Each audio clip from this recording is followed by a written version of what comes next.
Assalamu alaikum wa rahmatullahi wa barakatuh. Today we are seated here. Today is not going to come back. The split second that is passing as I am speaking will never come back. Utilize it to the best of your ability in the way that is going to be beneficial for you in the hereafter. Now, many of us human beings, we have faltered. We do falter, we shall falter.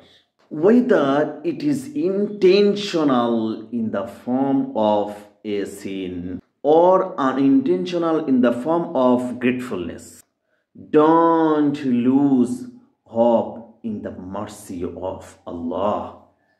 You are a human being and it is expected of human being to be forgetful, to err, to sin at times. But a believer quickly repents to Allah and moves generally in the correct direction.